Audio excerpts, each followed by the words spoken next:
Pedro vino a Éfeso y hallando a ciertos discípulos y les dijo: ¿recibisteis el Espíritu Santo cuando creísteis?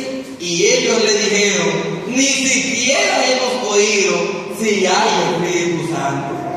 O sea, señores, acabamos de leer una porción bíblica en el Antiguo Testamento o en el Antiguo Pacto, en donde el rey Josías tiene que hacer una reforma espiritual, porque el libro de la ley que estaba desaparecido, no de cualquier ley, de la ley de Jehová, y entonces en su reinado se encuentra ese libro y dice: no, espérate, yo tengo que escuchar qué es lo que dice ese libro. Y cuando él lo escucha, automáticamente sus oídos pudieron percibir estas palabras. Dice que él rasgó su vestimenta. ¡Wow! Gloria a Dios. Hay cosas que parecen exageraciones. Vemos ahora en el Nuevo Pacto, en donde el apóstol Pablo se encuentra en Éfeso y hallando allí a unos creyentes que se supone que por ser creyentes, valga la redundancia, tienen que conocer el Padre, el Hijo y el Espíritu Santo. Y hoy, cuando Él les habla sobre el Espíritu Santo, que si ya recibieron el Espíritu Santo cuando ellos creyeron, ellos le dicen: ni siquiera hemos oído si hay Espíritu Santo. Lo más lamentable de esto que hemos leído, tanto en el Antiguo Pacto como en el Nuevo Pacto, es que todavía en el siglo XXI, sí, en el 2024, todavía hay personas que están en esta condición, en el tiempo de Josías y en la condición como en el tiempo de la iglesia de Éfeso. Está en esa condición, que no encuentran el libro de la ley y el Espíritu Santo está lejos de ellos. Porque conocer el Espíritu Santo no es decir que usted cree en el Espíritu Santo, es que usted pueda recibirlo en usted, con usted y sobre usted, como dice la palabra. Entonces, mis hermanos, usted dirá: pero hoy vinimos a hablar de la reforma protestante. Claro que estamos hablando de reforma protestante, porque en la Biblia vemos la reforma de Josías. Josías tuvo que hacer una reforma. ¿Qué significa la palabra reforma? Si usted divide el término o la palabra compuesta, reforma, usted se va a encontrar con re, que significa volver a, y forma, que todo el mundo sabe lo que es forma. Darle un formato, darle un estilo a alguna cosa. Entonces, reforma, lo que significa desde el punto de vista de la etimología del término, es volver a darle forma a alguna cosa. Entonces, ¿a qué es que la iglesia muchas veces necesita volver a darle forma? A nuestra vida espiritual. Muchas veces nosotros lamentablemente nos hemos descuidado de lo que Dios nos manda en el libro de la ley, en su santa palabra, en la Biblia. Y por ese descuido, el Espíritu Santo, como sucedió en la iglesia de Éfeso, está muy lejos de nosotros, aunque Él está ahí esperando a que usted reforme su vida. Recuerden que nuestro Dios es un Dios de pacto. Y no decimos que ese pacto hay que renovarlo de tiempo en tiempo. Claro, nosotros tenemos que renovar nuestras vidas delante del Señor, si es posible, día tras día, minuto tras minuto, segundo tras segundo. Todo el tiempo debemos ser nosotros renovados, reformados por el poder de su palabra. Ahora bien, ya adentrándonos al tema como tal, de manera específica, debemos hacer algunas aclaraciones antes de explicar la reforma. Y es que antes de la reforma, porque todo el mundo lo que conoce es que después de la reforma, que se levanta Martín Lutero en contra de los preceptos, de las creencias de la Iglesia Católica, y luego nacen otras denominaciones, pero y entonces vamos a explicar los antecedentes. Vamos a tener que irnos mucho más atrás. Cuando Dios funda la iglesia. Cuando Dios funda la iglesia, esto es una conferencia, hay que hablar claro, ¿verdad, hermano Moreno? Dios no creó iglesia adventista, Dios no creó iglesia mormones, Dios no creó testigos de Jehová, pentecostales, iglesia católica. Dios no creó una denominación. El Señor dejó fundada la iglesia. El Señor dejó fundada simplemente la iglesia. Y lo podemos ver cuando el apóstol Pedro le dice: yo también te digo que tú eres Pedro, y sobre esta roca edificaré mi iglesia. Un texto que ha sido mal interpretado por la iglesia que ya conocemos, la iglesia católica, vamos a hablar claro. Y ellos entienden que ellos son la iglesia verdadera porque Cristo fundó la iglesia sobre Pedro. Y que los que sustituyen a Pedro son los papas. Algo que no tiene mucho sentido porque los papas no se casan y la Biblia enseña que Pedro tenía suegra. Y si dicen que tenía suegra es porque estaba casado. He escuchado varias veces a algunos estudiosos de la iglesia católica decir que la Biblia dice que Pedro tenía suegra, pero no dice que tenía esposa. Hasta mismo me quedo yo, pero yo lo escucho como en el aire. Que la Biblia dice que Pedro tenía suegra, pero no dice que tenía esposa, y no es lo mismo. Entonces, así mismo me quedé yo, así como ustedes están en el aire. Entonces, amados hermanos, cuando Dios dice que Jesucristo, sobre esta roca edificaré mi iglesia, no está hablando de que Él va a edificar la iglesia sobre ningún hombre, sino Él está hablando sobre ese fundamento que dijo el apóstol Pedro. Recuerden que cuando Él le pregunta: ¿y ustedes quiénes dicen que son? Que soy yo.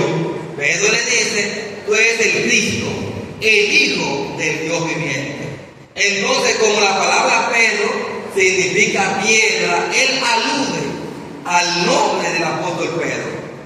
Entonces, ¿quién es la roca? El mismo Pedro incluso explica quién es la roca.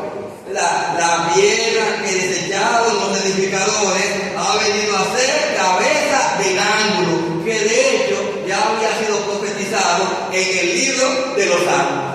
El apóstol Pedro lo que hizo fue que toma del libro de los Salmos estas palabras y las asocia con lo que le dice Jesús. Entonces él entra en razón. Pues espérate, ya yo entiendo por qué que cuando yo hice la declaración de que Él es el Hijo del Dios viviente, Él asume que sobre esta piedra edificaré mi iglesia. Es que ya en el libro de los Salmos se había profetizado, se había establecido de que esa piedra iba a venir a este mundo y que iba a ser desechada, y que esa piedra desechada iba a ser la cabeza principal del ángulo, es decir, la base, el fundamento de lo que hoy en día nosotros llamamos iglesia. Ahora bien, consumado es. Vamos a dar un brinquito para la cruz del Calvario. Consumado es. Y luego entonces se quedan los apóstoles predicando el Evangelio de Jesucristo. Luego Él resucita, se le aparece, le dice que se queden en Jerusalén hasta que sean revestidos por la promesa del poder del Espíritu Santo. Todos sabemos que reciben el Espíritu Santo, pero se quedan en Jerusalén. Entonces Dios tiene que permitir una persecución para que ellos entonces tengan que dispersarse, porque la orden era que se queden en Jerusalén hasta ellos reciben la promesa y se quedaron ahí. Que de hecho, según algunos historiadores, dicen que esa fue la primera sociedad comunista, o el primer estilo comunista, porque ellos todos, y lo dice la Biblia, que todos lo tenían en común. Entonces, por un lado, eso es bueno porque estaban unidos, pero por otro lado, no es bueno porque la idea no es que se quedaran ahí.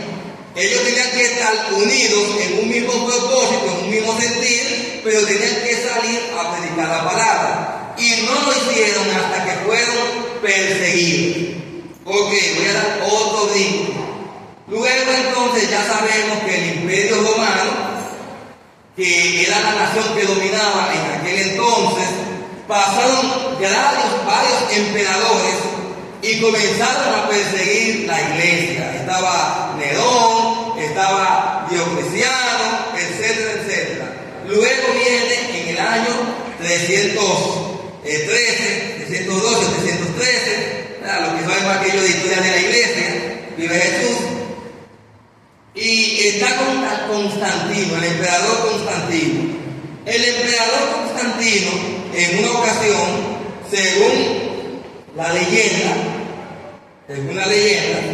dice, digo la leyenda porque un dato histórico es cuando se puede demostrar.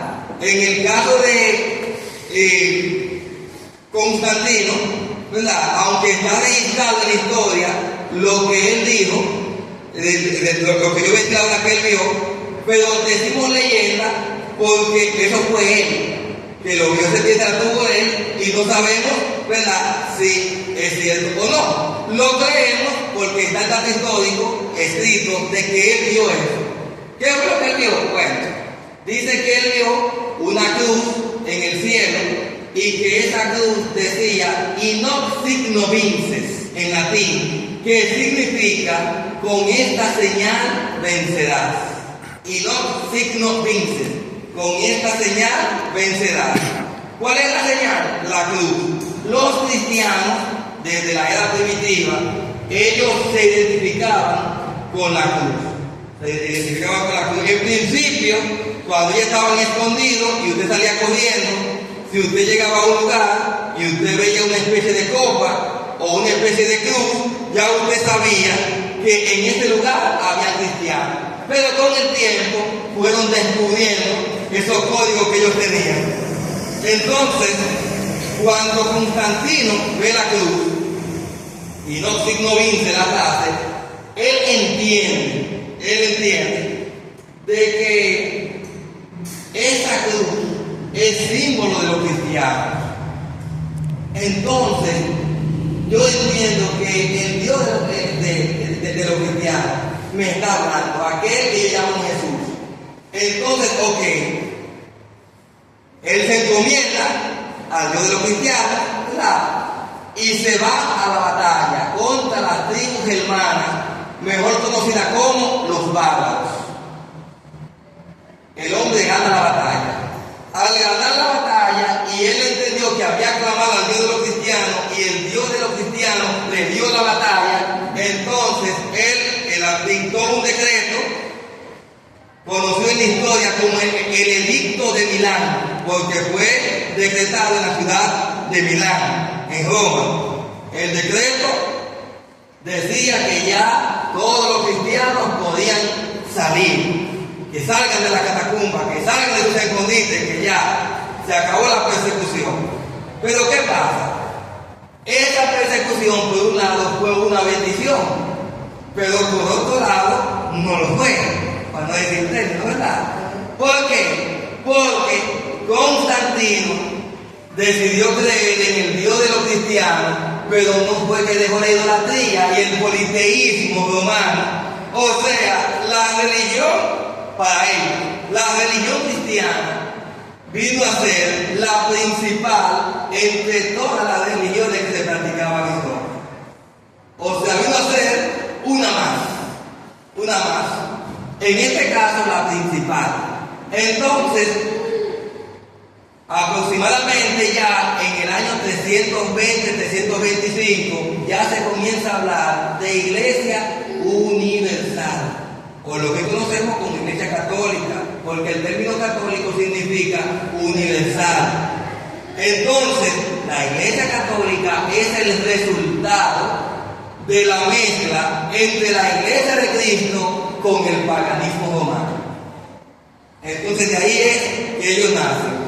Acontece en el caso que durante cientos de años solamente existía la iglesia católica. Ellos siempre le van a decir a la gente, Pero, y antes de existir los pentecostales, y antes de existir los mormones, y antes, ¿quién eran los que